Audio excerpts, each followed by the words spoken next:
Hi friends! You may have noticed that my August 13th video for attaching the fox's head has vanished recently. So it turns out that I inadvertently deleted it. Oops! So this morning I dug out some fox parts so I could demo the process again. So let's get started. So right here I have actually the older style body of the fox where the chest doesn't wrap around the neck. And I have the newer style head here. These are just the pieces that I had hanging around. This is the newer style fox where the chin connects up with the chest there at the neck connection, just in case something looks different than what you have on your pattern. So what we have here is the neck, and then right here is where we're going to insert those pipe cleaners.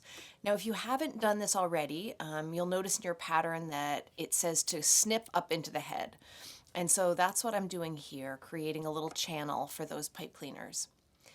So the pipe cleaners, you just want to make sure that you have folded them down like so that the sharp end doesn't catch on the stuffing when you insert those pipe cleaners into the channel in the head.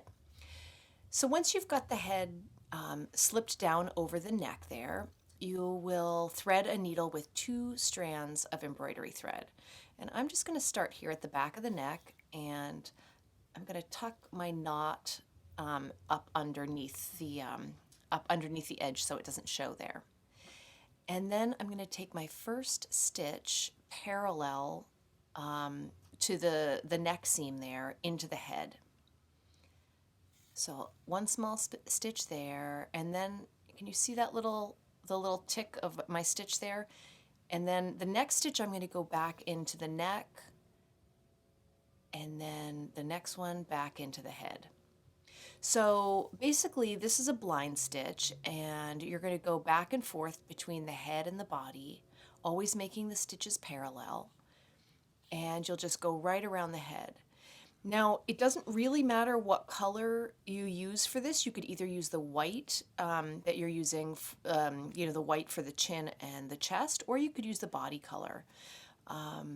Once you make this stitch and pull it tight, those stitches will become invisible. So that's why this particular stitch is called the blind stitch. So again, I'm going back and forth between the head and the body, and then I pull it tight a few times as I go around.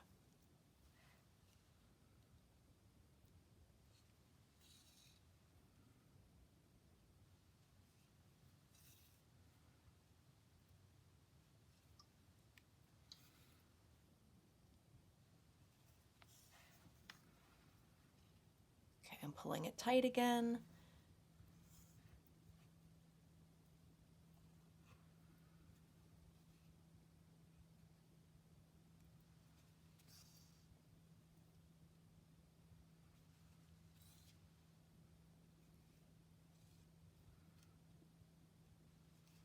And I'm back to where I started. But on the head connection, I like to go around twice. So we're just going to go around one more time for good measure to make sure that that head stays on well. And again, same thing, back and forth between the head and the body, making your stitches parallel to the seam.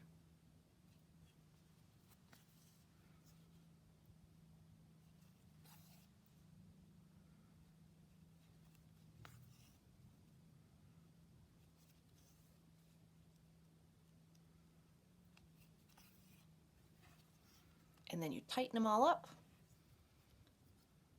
And see how you can barely see those stitches at all?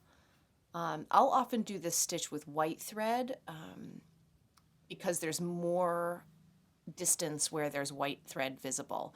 But I did it in the body color here just so that you could really see those stitches. But truly, either color will work fine. When you make that stitch, it all pulls in, and it pretty much becomes invisible. So now here I'm going to end off at the back of the neck again. I made my knot, and I'm just popping it through and trimming the thread flush. So that is it.